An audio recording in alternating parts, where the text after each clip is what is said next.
Hello guys. तो स्वागत है जावास्क्रिप्ट वीडियो सीरीज में। इस वीडियो से हम लोग जावास्क्रिप्ट सीखने वाले हैं। तो पहली चीज दोस्तों यहाँ पर देखिए, पहले आपने अगर HTML CSS किया नहीं है, आपने सीखा नहीं है, तो पहले आप वो सीख लीजिए। उसके बाद यहाँ पर इस वीडियो सीरीज पे आ जाइएगा। ठीक है, इसको जावास्क्रिप्ट सीखने के लिए कम से कम आपको HTML और CSS का बेसिक नॉलेज होना चाहिए। ठीक है, तो चलिए शुरू करते हैं। What is JavaScript? तो जावास्क्रिप्ट क्या है बेसिकली, देखिए मैंने ऑलरेडी आपको बताया है पहले ही वीडियो में, इस पूरे वीडियो कोर्स में, मतलब हमारे वेब डेवलपमेंट कोर्स में, कि एक सिंपल सी वेबसाइट बनाने के लिए देखिए आपको तीन चीज़ों की ज़रूरत पड़ती है। वो है HTML, दूसरा है CSS और तीसरा जो है जावास्क्रिप्ट। और मैंने आपको डेमो भी करके बताया था वो क्या क्या है। ठीक है, तो HTML और CSS तो मैं अज्यूम कर रहा हूँ कि आपको ऑलरेडी आता है, और अभी हम लोग जावास्क्रिप्ट सीखेंगे। तो जावास्क्रिप्ट में देखिए मैं कुछ एग्जांपल्स दिखाता हूँ, आप जावास्क्रिप्ट में क्या क्या कर सकते हो। ठीक है, तो यहाँ पर देखिए मैं आपको थोड़ा ले चलता हूँ। यहाँ पर देखिए एक लॉगिन जैसा बटन है, और इस जब बटन पे क्लिक करोगे तो एक लॉगिन फॉर्म ओपन होता है। तो ये आप कर सकते हो जावास्क्रिप्ट की मदद से। देखिए मैं जैसे क्लिक करता हूँ तो देखिए कुछ इस तरह लॉगिन फॉर्म ओपन होता है। दूसरा एग्जांपल दिखाता हूँ, देखिए अकॉर्डियन मेनू है, मतलब ये कोलैप्स कोलैप्स करके आप कह सकते हो। देखिए इस पे जब क्लिक करोगे तो ये आपका सेक्शन कुछ इस तरह ओपन हो जाता है, और यहाँ पर देखिए प्लस माइनस हो जाता है। ठीक है, फिर से आप क्लिक करेंगे तो ये माइनस का प्लस हो जाता है।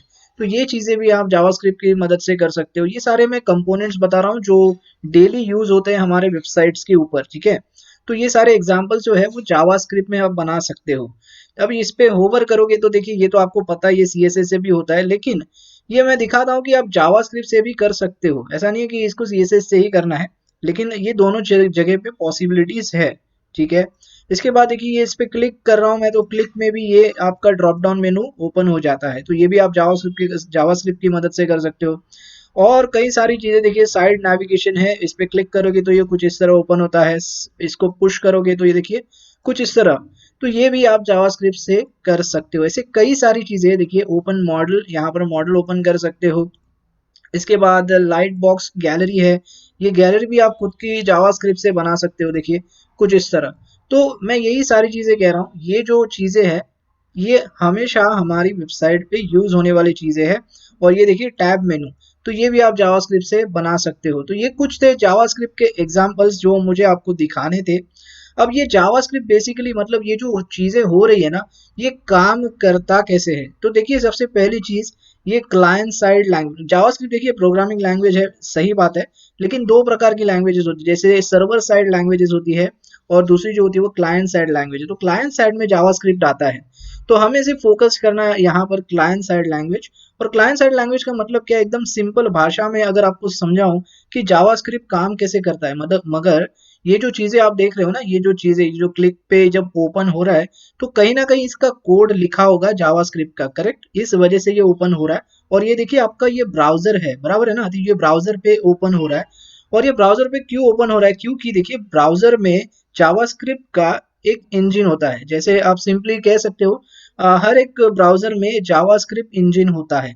अब देखिए ये तो हमारा क्रोम ब्राउजर है, वैसे इंटरनेट एक्सप्लोरर है, और कई सारे ब्राउजर्स है, तो उनके ब्राउजर्स पे अलग अलग जावास्क्रिप्ट के इंजन्स होते हैं। लेकिन जावास्क्रिप्ट के इंजन्स होते हैं, और उस वजह से उसकी मदद से हमारा लिखा हुआ जावास्क्रिप्ट का कोड रन होता है।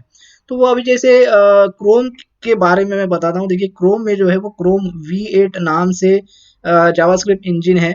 अगर आप इंटरनेट एक्सप्लोरर पे जाओगे तो किसी और नाम से वो जावास्क्रिप्ट का इंजन हो सकता है, मुझे नाम पता नहीं है, लेकिन इंजन जो है जावास्क्रिप्ट का वो जरूर होता है। तो ये जावास्क्रिप्ट इंजन करता क्या है, तो ये सिंपली आपने आपने जो जावास्क्रिप्ट में कोड लिखा हुआ है वो सिंपली कन्वर्ट कर देता है बाइनरी कोड में। तो वो कन्वर्ट होने से जो है आपके ब्राउजर को पता चल जाता है कि आपने जो कोड लिखा है उसको कैसे दिखाना है।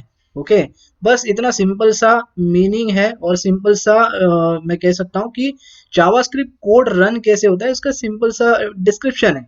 इसमें ज्यादा टेक्निकल जाने की कोई जरूरत नहीं है आपको।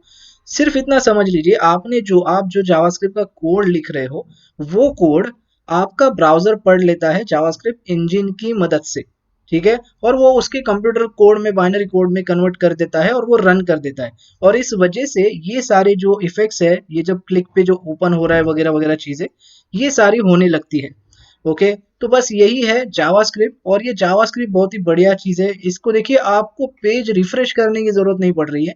जब मैं यहाँ पर क्लिक कर रहा हूँ, देखिए आपका पेज रीलोड नहीं हो रहा है। तो ये बिना रीलोड करके आपकी सारे जो इवेंट्स है या जो भी एनिमेशन है, इफेक्ट्स है, सब कुछ हैंडल करता है। तो ये होता है जावास्क्रिप्ट, और इस तरह हम लोग काम करते हैं हमारे वेबसाइट्स पे भी। और जैसे आप प्रोजेक्ट्स बनाओगे ना, तो आपको और अच्छे से इजीली समझ में आएगा, क्योंकि एक मीनिंगफुल कह सकते हो कि मीनिंगफुल कंपोनेंट अगर बनाना है, तो मान लो जैसे मीनिंगफुल कहा जाए, तो देखिए ये लॉगिन है। तो लॉगिन करेंगे तो लॉगिन का फॉर्म ओपन हो रहा है, तो ये कुछ मीनिंगफुल पॉपअप ओपन हो रहा है। तो ऐसी कई सारी चीजें आप करने वाले हो आगे जाके, हम लोग प्रोजेक्ट्स भी बनाएंगे, तभी और आपको बेटर आइडिया आ जाएगा। ओके गाइस, तो आई होप अभी एक छोटा सा इंट्रोडक्शन आपको समझ में आ चुका है कि जावास्क्रिप्ट बेसिकली करता क्या है, और जावास्क्रिप्ट के साथ हम लोग क्या क्या चीजें आगे करने वाले हैं। तो लेकिन देखिए, अभी जितने भी मैंने आपको एग्जांपल्स बताए यहाँ पर, तो ये एग्जांपल्स बनाने के लिए हमें पहले जावास्क्रिप्ट बेसिक सीखना पड़ेगा। मतलब जावास्क्रिप्ट इम्प्लीमेंट कैसे करते हैं एचटीएमएल के अंदर, उसको लिखते कैसे हैं, उसको कमेंट कैसे करते हैं, उसमें और कई सारी चीज़ें जैसे ऑपरेटर्स होते हैं, उसके डेटा टाइप्स होते हैं। तो वो ऐसी कई सारी चीज़ें हैं जो एक एक करके हमें सीखनी है। तो इसीलिए मैं एक छोटा सा इंट्रोडक्शन देना चाहता था पहले, आगे बढ़ने से पहले, इस पहले वीडियो में। तो आपको थोड़ा सा यहाँ पर आइडिया आ जाएगा कि बेसिकली जावास्क्रिप्ट है क्या, और हमें क्यों सीखना चाहिए, और ये हमारी लाइफ कितनी आसान कर देता है। ओके गाइस, तो आई होप अभी आपको समझ में आ चुका है कि जावास्क्रिप्ट क्या है। तो अगले वीडियो से हम लोग देखेंगे प्रॉपर जावास्क्रिप्ट, और अगले वीडियो से हम लोग पहले सीखेंगे कि एचटीएमएल में उसको इम्प्लीमेंट कैसे किया जाता है। ओके गाइस, तो बस इस वीडियो में इतना ही, मिलते हैं अगले वीडियो में। Thanks for watching.